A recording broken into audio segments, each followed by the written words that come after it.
ज्ञान गुण सागर, जय कपीस तिहुँ लोक उजागर। मेरे भाई निकुंभ का संहार करने वाले हनुमान पहले तेरा संहार करेगा और उसके पश्चात तेरे राम का।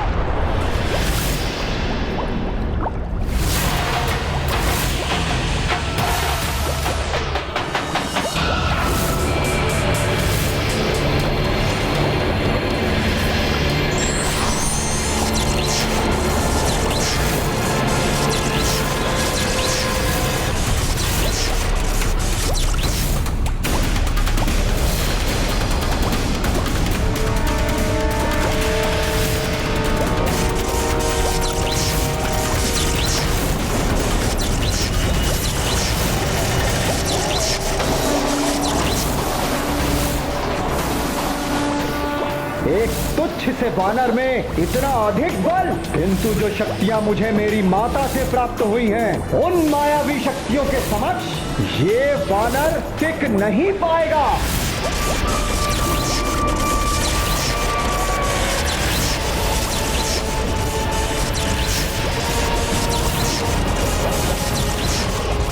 हनुमान, जीवित नहीं बचोगे तुम।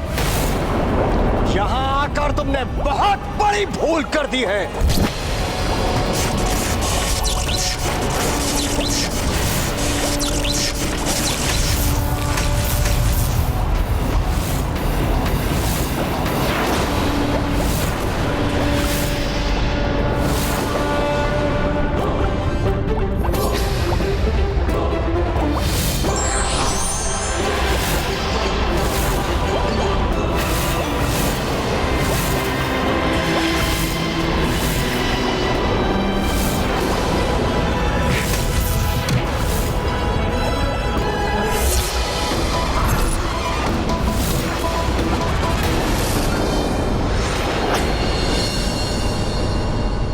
यद्यपि मैं ज्येष्ठ हूं तुम सबसे, फिर भी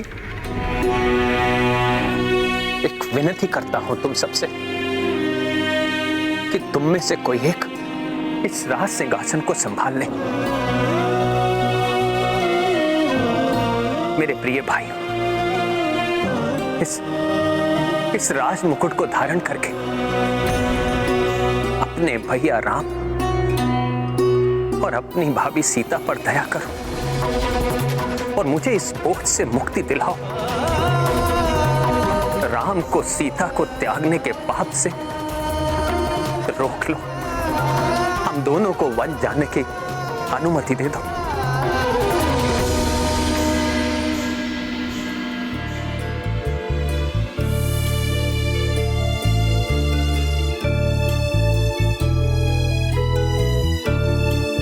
शत्रुघ्न,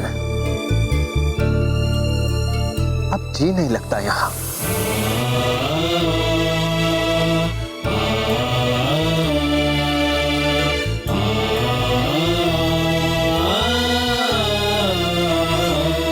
मुक्त कर दो मुझे इस उत्तरदायित्व से।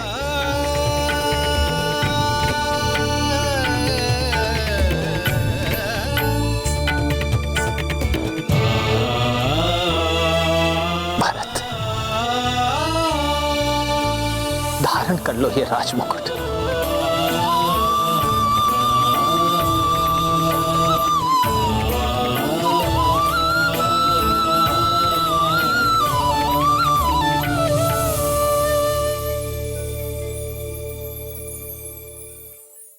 हम ऐसे किसी में इतनी शक्ति नहीं जो आपका मुकुट धारण कर सके। हाँ भैया, आपके सिंहासन को स्पर्श करने के योग्य हम में से कोई भी नहीं। हम तो आपके चरणों की मात्र धूल हैं। हम अग्नि धारण कर सकते हैं अपनी शीश पर, किंतु आपका मुकुट नहीं। भैया भैया कहकर भी अपने भैया के जीवन को बोझ मुक्त नहीं करना चाहते तुम सब। मुझे अपनी सीता से विलग मत होने दो, मत होने दो विलग।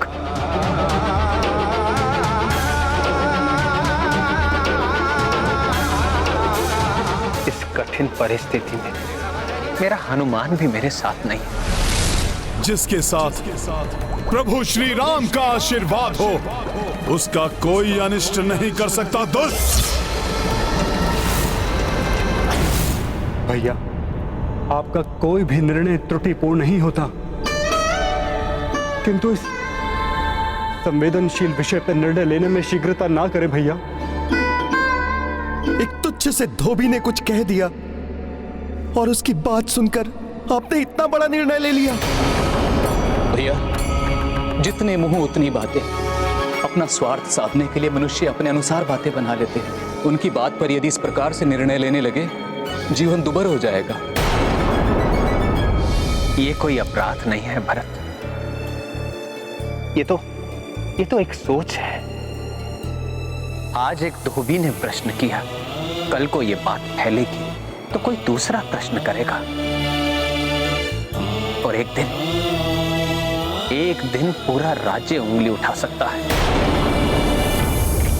अपनी मर्यादा का संरक्षण करना है, एक आदर्श उदाहरण प्रस्तुत करना है। यदि इस सोच पर अंकुश लगाना है तो मुझे राज सिंहासन का त्याग करना ही होगा, करना ही होगा, करना ही होगा।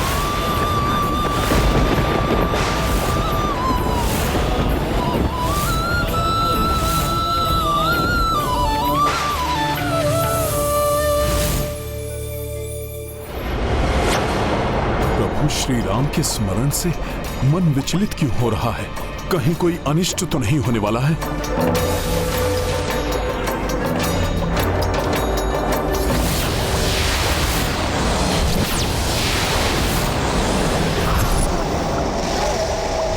हनुमान, समुद्री जीव ही नहीं, यहाँ वनस्पतियां भी रक्त रोम के वश में हैं।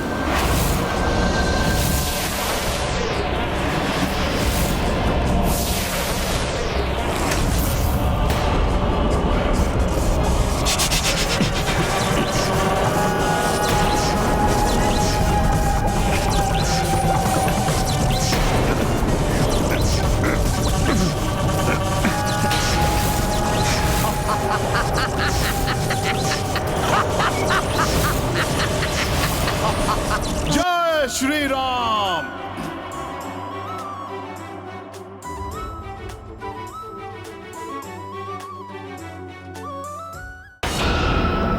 हनुमान,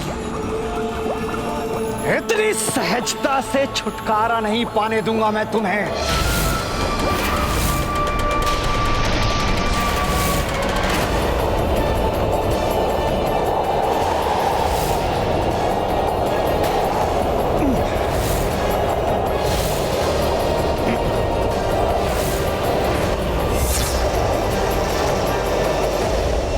हनुमान, तुम्हारी ये देह वज्र समान है ना, किंतु अब तुम्हारी यही देह इस हिम की शीतल कठोरता के भीतर बंदी बनकर रह जाएगी। लौह से भी अधिक सुदृढ़ है इस हिम की शीतल कठोरता।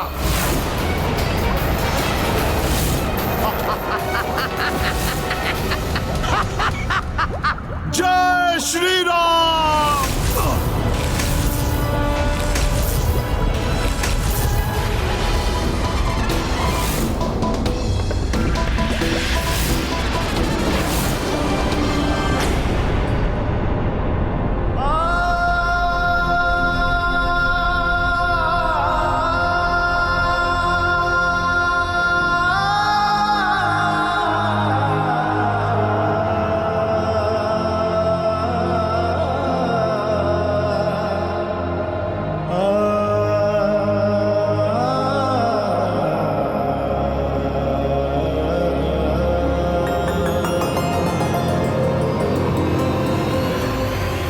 राम राम राम राम।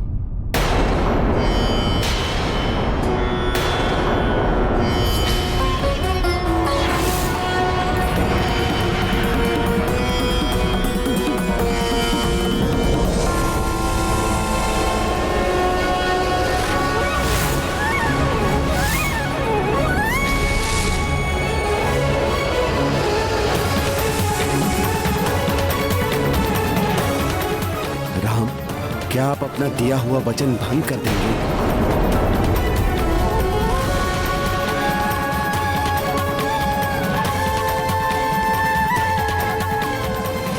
क्या आप अपनी प्रतिज्ञा तोड़ देंगे राम, जो आपने भरी सभा में सबके समक्ष की थी? अपने राज्याभिषेक से पूर्व सूर्यदेव को साक्षी मानकर लिए गए प्रण को भूल गए राम?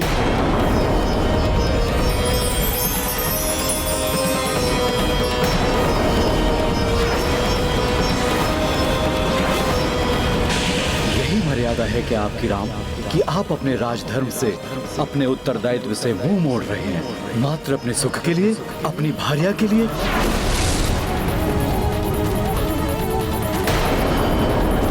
सूर्यवंशी रघुकुल दीपक दशरथ पुत्र राम, क्या उस रघुकुल के गौरव को धूमिल कर देंगे आप, जिस कुल में दशरथ ने वचन के लिए अपने प्राणों की आहुति दे दी? अपने पूर्वजों की कीर्ति को कलंकित कर देंगे क्या वो राम, जो मर्यादा पुरुषोत्तम कहे जाते हैं? स्मरण रहे, सिंहासन पर विराजमान होने वाले की निज इच्छाएं राजधर्म के समक्ष गौण होती हैं। सर्वोपरि होता है तो मात्र राजधर्म।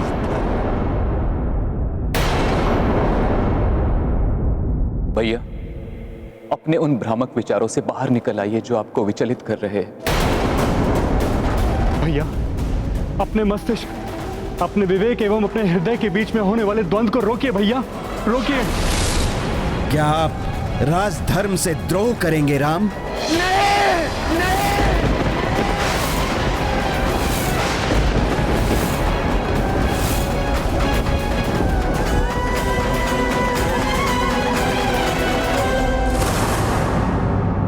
ये रघुवंशी दशरथ पुत्र राम राजधर्म से द्रोह नहीं करेगा।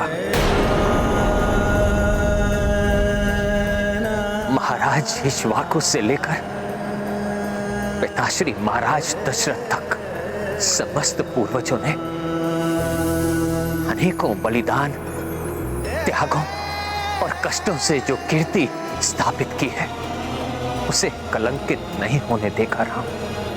मेरे राजधर्म, मेरे वचन और मेरी प्रतिज्ञा का निर्वहन करने के लिए अब मात्र एक ही विकल्प है। सीता और मैं विरह वेदना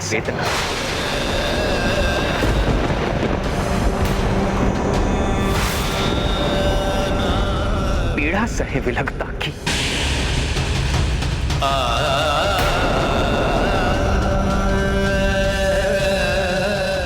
नियति का यही निर्णय है हमारे जीवन के लिए।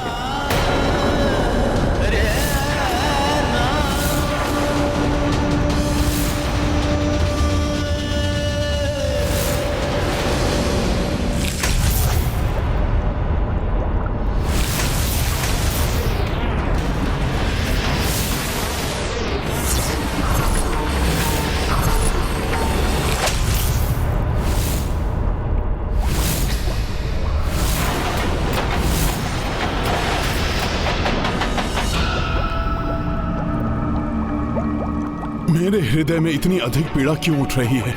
वहां तो मेरे प्रभु श्री राम रहते हैं, फिर भी कहीं ऐसा तो नहीं कि प्रभु के हृदय में पीड़ा उठ रही हो?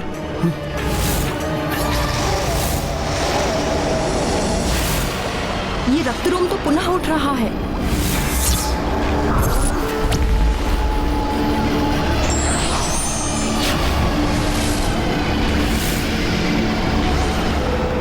अवश्य ही प्रभु किसी बड़ी दुविधा में है।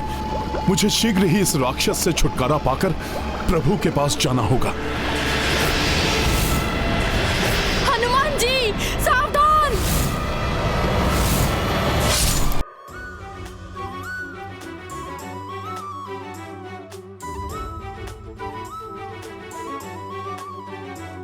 बस, बहुत हो गई क्रीड़ा।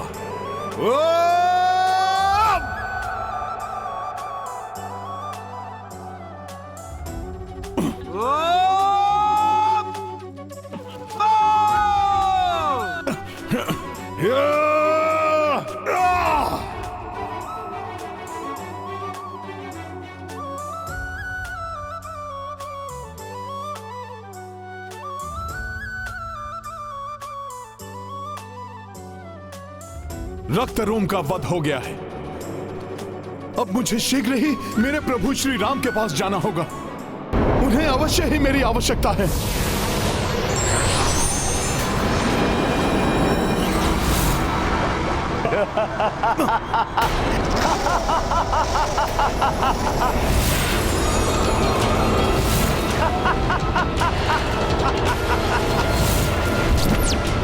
इतने में क्या शीघ्रता है वानर? अभी तो युद्ध आरंभ ही हुआ है। अमर रक्तरोम की वास्तविक क्रीड़ा तुमने अभी देखी ही कहा है हनुमान।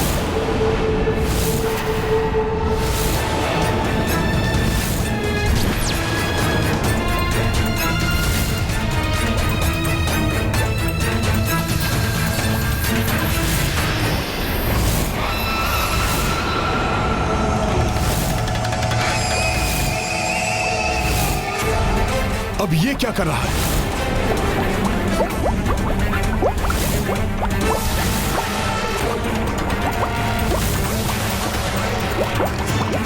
कहां गया ये दुष्ट राक्षस?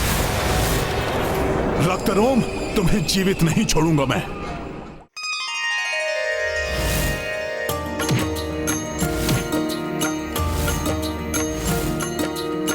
छठ के वार सहे कपिराई,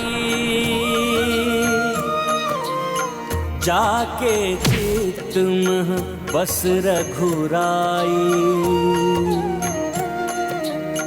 जग से दुखी भय जग के खिवैया, अनुज व्यथित देखी दशा भैया। सिया राम जय हनुमान। जानकी जानी ना भेद जे कोई, प्रभु की परीक्षा मह जासोई। खेल निराले विधिने खेले, जाने कैसे जे दुख सब झेले। सिया राम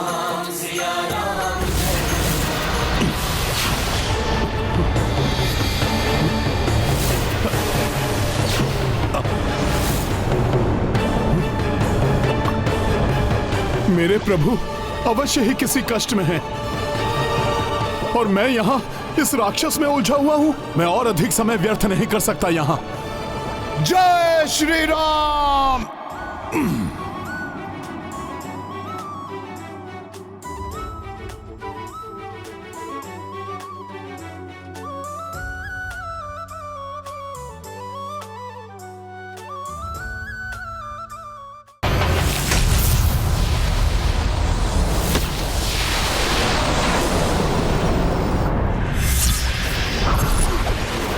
ये समुद्र ही तुम्हें बार बार छुपा रहा है ना राक्षस?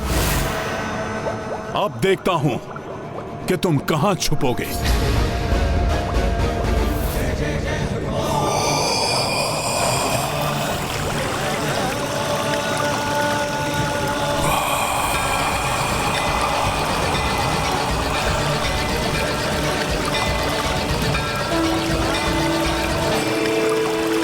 ये हनुमान तो अनर्थ करने जा रहे हैं। समुद्र का संपूर्ण जल पी लेंगे तो समुद्र में रहने वाले जलचरों का क्या होगा?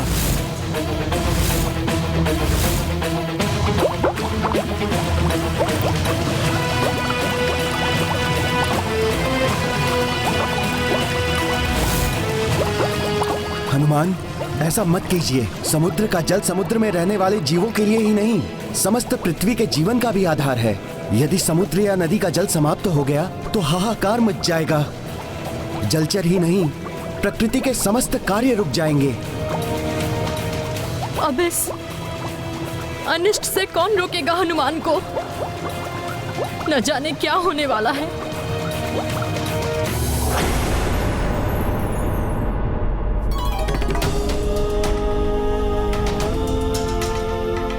ऐसा निर्णय मत लीजिए भैया। पहले भी भाभी माँ ने अनेक कष्ट, अनेक वेदनाएं सही हैं।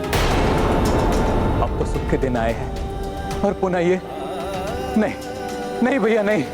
प्रिय सीता का त्याग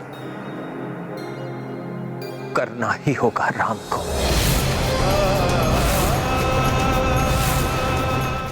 लक्ष्मण, कल प्रातः सूर्य देव की प्रथम किरण के साथ सीता को ले जाकर एकांकी गंगा के पार तामस नदी के घने वन में छोड़कर आना होगा तुम्हें, जहां हम वनवास में रह चुके हैं। ये आदेश है मेरा।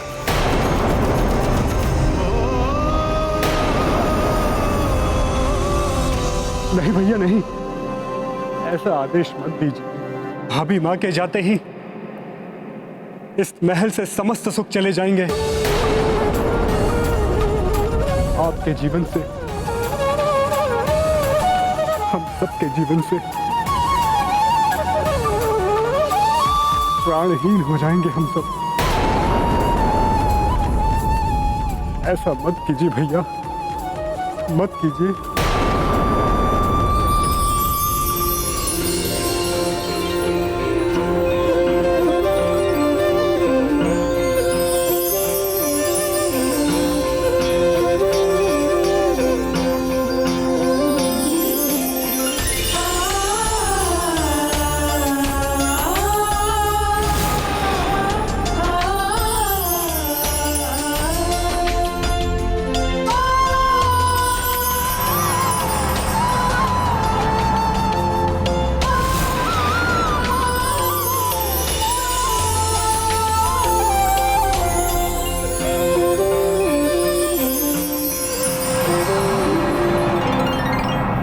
ने सीता के जीवन में प्रवेश ही किया था कि पुनः दुर्भाग्य ने दुख के द्वार खोल दिए। पुनः नियति श्री राम और देवी सीता को विरह की अग्नि में झुलसाने वाली है। हनुमान के भोले भाले हृदय पर क्या व्यतीत होगा जब उन्हें अपने प्रभु एवं माता के पुनः विछोह का समाचार मिलेगा।